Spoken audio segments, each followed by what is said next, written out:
visão um pouco mais delicada da matéria. Página 55, exercício 1.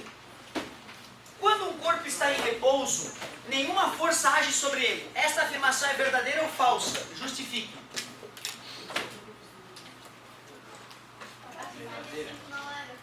Não? Era 56. A 55 era só pra ler. Tá, não tem problema. Vou fazer de qualquer maneira então. E aí, galerinha, o que vocês acham? Podemos fazer agora mesmo, ó. Se o corpo está em repouso, nenhuma força age sobre ele. Esta afirmação é verdadeira ou falsa? Falsa. Por quê? Eu estou em repouso e tem forças agindo em mim. Essa é uma justificativa boa. Nesse momento eu estou em repouso e tem forças agindo em mim. Ou seja, qual é a afirmação verdadeira? Quando um corpo está em repouso, a força resultante é zero. E para a força resultante ser zero, o cara pode estar no meio do espaço sideral, longe de tudo e não existir força mesmo, que é uma situação absurda, né? Difícil de ser obtida. Ou o mais comum é que existam forças, só que elas estão se anulando, como por exemplo o meu peso e a força normal, elas estão se anulando. Então tu vê, tem força atuando em mim agora, só que a resultante é zero. Não confundir não existirem forças com a resultante dar zero. São situações distintas. Então, quando um corpo está em repouso, nenhuma força age sobre ele. Pode ser, mas dizer que isso é sempre verdade não é verdadeiro. Por isso que a questão tem que ser considerada falsa.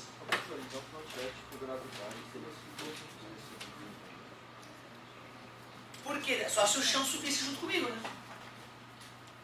Se eu desligar a gravidade agora, aí a repulsão entre a eletrosfera dos átomos que compõem o azulejo e a eletrosfera dos átomos que compõem a sola do meu tênis vai me jogar para cima. E aí, por inércia, eu continuaria subindo. Mas, se eu estiver no ar na hora que desligar a gravidade, aí eu fico parado ali. Entendeu? Então, assim, se eu estou parado e não tem gravidade, eu continuo parado. Agora, se me jogam para cima e desligam a gravidade, eu tento a continuar a ir para cima. Então tem que tomar cuidado ali na hora de raciocinar. Então, falso. Pois um corpo pode estar parado, sofrendo a ação de muitas forças, desde que a resultante seja zero, seja nula. Certo? Obrigado. Vou dar uma corrigidinha aqui. Deixa eu continuar aqui, já te devolvo. Questão 2. Um mol de gás hidrogênio e um mol de gás oxigênio possuem a mesma quantidade de matéria. Possui a mesma quantidade de matéria? Uma pergunta. E possui a mesma massa? Vocês já viram mol em química? A ideia de mol? Mol, na verdade, mede a quantidade de moléculas ou átomos, né? Concorda comigo?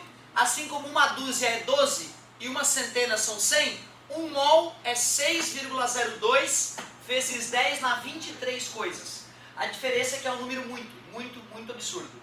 Eu gosto de fazer a comparação com borracha. Se tu pega um mol dessas borrachas e despeja em Florianópolis, soterra toda a ilha, de norte a sul, de leste a oeste, com mais de 1 metro de altura de borracha. Só para tu sentir que número bizarro é esse, um mol. É assustador. Um mol disso aqui soterra toda a ilha de Florianópolis, toda. Com mais de 1 metro de altura de borracha.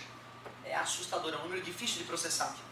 E aí, um mol de átomos de oxigênio e um mol de átomos de gás hidrogênio possui a mesma quantidade de matéria? Possui a mesma quantidade de moléculas? Sim, né? Porque 12 átomos de um cara e 12 átomos do outro é a mesma quantidade. 10 átomos de um sujeito e 10 átomos do outro é a mesma quantidade. Só que os átomos possuem a mesma massa? Não, né? A massa do átomo de hidrogênio é 1, porque ele é feito de um próton no núcleo, né? A massa do átomo de oxigênio é 16, porque ele tem 8 prótons e 8 nêutrons no núcleo. Então as massas são diferentes, mas a quantidade de matéria é a mesma. Então anota ali, a quantidade de matéria é a mesma, 1 mol. Mas como os átomos têm massas atômicas diferentes, as massas serão diferentes. Show de bola. E vamos. Vou mudar um pouquinho para o seu João, desculpa, João. Questão 3. Se um ponto material está em repouso, ele está em equilíbrio. Ele está afirmando. Tu vê, ó, ele está nos afirmando que estar em repouso é estar em equilíbrio. Sinônimo, então, ó, força resultante é zero, é o mesmo que dizer equilíbrio. Se está em equilíbrio, é o mesmo que dizer força resultante zero. Isso é estar em equilíbrio na física, não é estar na corda bamba, estou em equilíbrio. Até tá, né, se estiver paradinho, né? Porque o resultante é zero, né? Certo? Mas não é equilibrar-se, certo? Fisicamente falando, o equilíbrio é força resultante e se manifesta de quantas formas? Duas. Repouso e MRU. Obrigado pela participação, garoto. Se um ponto material está em repouso, ele está em equilíbrio. Afirmação. A recíproca é verdadeira. Um corpo que está em equilíbrio está em repouso. Pode estar? Pode estar, mas pode. Não. Pode estar. E se existe uma opção falsa, a afirmação não é verdadeira. Então não, pois existe a possibilidade de ele estar em MRU. Beleza? Tu viu que coisa sutil, né? Todo cara que está em repouso está em equilíbrio. Todo cara que está em equilíbrio está em repouso? Não, porque equilíbrio é resultante zero e resultante zero pode ser MRU. Então não é necessariamente repouso. Eu acho que trocou. É possível, vamos ver de novo. 3. Se um ponto material está em repouso, ele está em equilíbrio. A recíproca é verdadeira? Um corpo que está em equilíbrio está em repouso? Não, pois ele pode estar em equilíbrio estando em MRU. Não, acho que é isso mesmo. Acho que é isso aí. Beleza? Mas sempre duvidem. Eu erro, primeiro porque eu erro. E segundo porque eu posso me confundir na fala. Então sempre que tu ficou inseguro, que tu achar que eu me confundi, fale comigo sobre isso para eu poder reanalisar o meu raciocínio. Pena que eu não estou com a minha apostila aqui, porque eu posso fazer aquela sessão pergunte ao doutor. E depois eu vou conferir por garantia, embora eu esteja muito seguro do que eu falei agora. Show. Descansar. Incomodadinha clássica, desculpa o incômodo. Qual é a resposta mesmo? Não, pois ele pode estar em equilíbrio estando em MRU. Ou seja, equilíbrio pode ser MRU também, não precisa ser necessariamente repouso. Está em repouso, está em equilíbrio. Mas estar em equilíbrio não é obrigatoriamente repouso. Pode ser MRU. Então, equilíbrio na física é força resultante zero. E isso pode ocorrer com repouso ou com MRU. Ele falou, repouso é equilíbrio. Ele perguntou, equilíbrio também é repouso? Não necessariamente. Equilíbrio pode ser MRU. Show. Questão 4. Estou gostando de ver a concentração da galera. Testes de colisão são feitos para verificação, entre outros, dos dispositivos de segurança do veículo. Um desses testes é apresentado nas imagens a seguir. A foto A retrata o início da colisão do automóvel contra um muro. O motorista estava com o cinto de segurança e os demais passageiros não. Com base no que foi exposto e em seus conhecimentos de física, responda se há necessidade de todos os passageiros de um veículo usarem cinto de segurança. Justifique sua resposta. Não, só o motorista, porque o motorista está na frente, é ele que tem inércia, né? O resto não tem inércia, né? O resto tá parado, né? Para automaticamente, né? Cara, uma vez eu vi quando começou essas propagandas, que agora tá meio na moda, né? Aquelas propagandas bem chocantes, da galera feliz no carro, aí alguém vai usar o celular, e morre todo mundo, despedaça todo mundo. É que é chocante isso, porque é uma coisa que a gente vê no dia a dia, né? Todo mundo feliz no carro, alguém usando o celular, o motorista vai dar uma olhadinha, e né, num piscar de olhos tudo pode te matar. Eu lembro que antes dessa história de celular ter começado, eu vi um vídeo que assim foi chocante pra mim. Era a família toda feliz, tranquilo, e aí dá uma batida, o pai e a mãe estão de cinto, mas as crianças atrás não estão. Aí, cara, ficou muito bom, bem feita a imagem. As crianças vêm e batem com a cabeça na nuca dos pais que estão na frente com o cinto.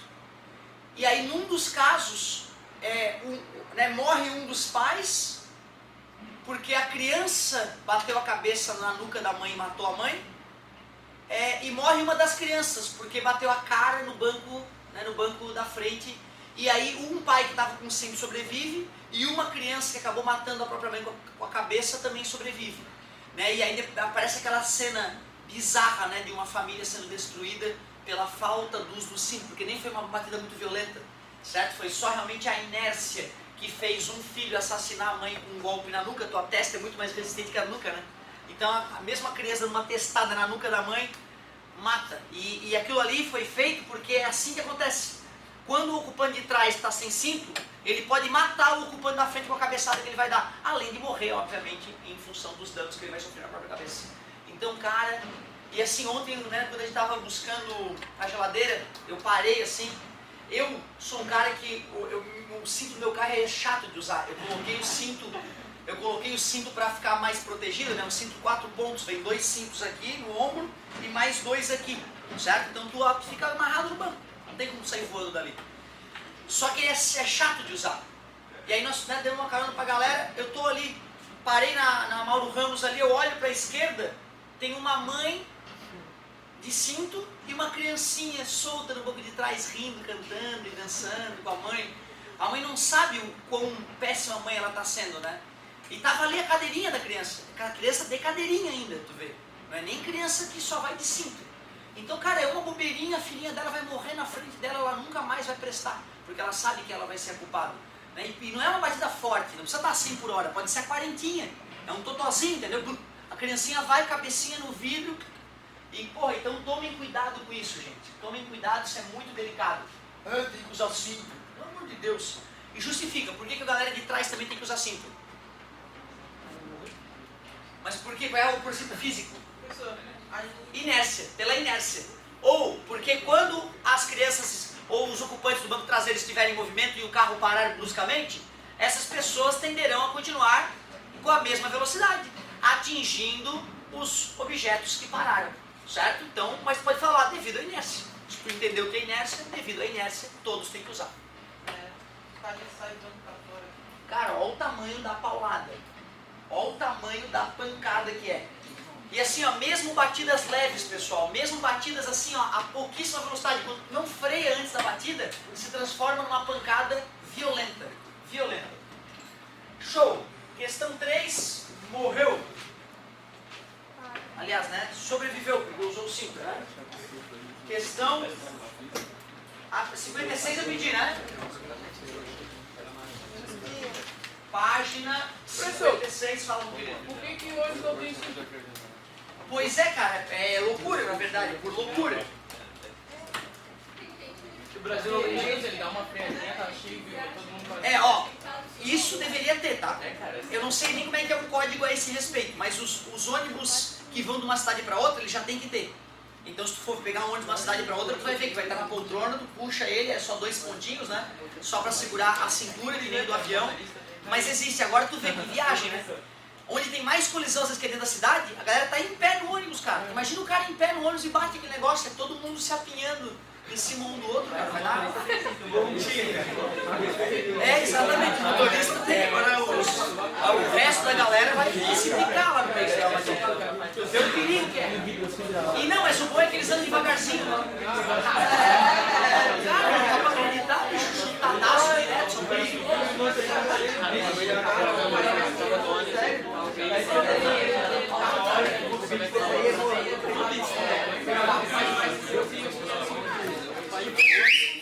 Olha que pergunta interessante do colega. Olha só que colocação interessante. Me ajudem. Uma pessoa dentro de um carro e a mesma pessoa dentro de um ônibus. O carro e o ônibus freiam. Em que situação vai agir uma força maior na pessoa? 2 centavos. 2 centavos. Mesma poltrona, mesmo tipo de cinto de segurança, tudo idêntico. Uma pessoa está no ônibus, outra pessoa está no carro. Tudo idêntico com os aparatos que seguram a pessoa. O ônibus freia e o carro freia. Certo? Em que situação a força que agiu no corpo da pessoa para ela parar foi maior? Depende da velocidade e de outro detalhe.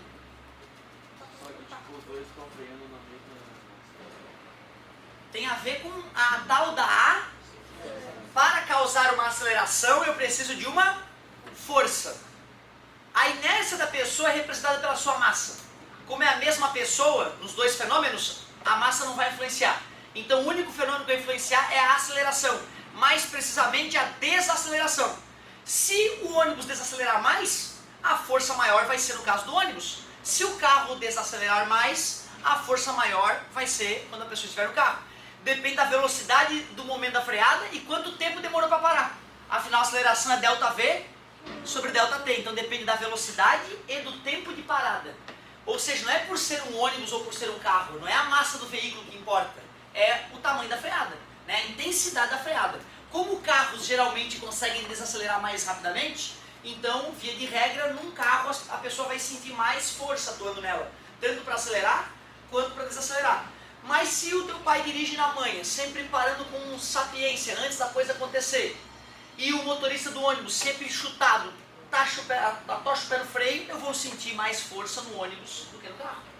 Então, bacana a tua pergunta. Tu vê como mesmo uma pergunta simples dessa requer, né, calma para responder. Vamos fazer a saideira?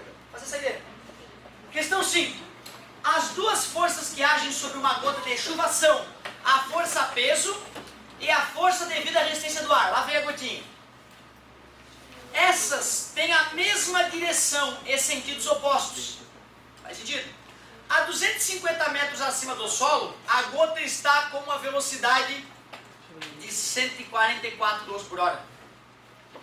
E essas forças passam a ter o mesmo módulo. Qual a velocidade da gota ao atingir o solo?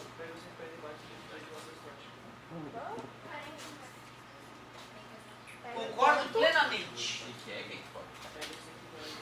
Pega os 144, bota em metros por segundo, divide para 3.6. 172 é 20, 144, 40. Vamos entender por quê? A gotinha, quando começou a cair, ela tinha pouca velocidade. Então o peso dela era muito maior que a resistência do ar. A força de resistência do ar, vou chamar de R, de resistência. À medida que ela aumenta de velocidade, a resistência do ar aumenta. Aumenta e chega uma hora que se iguala...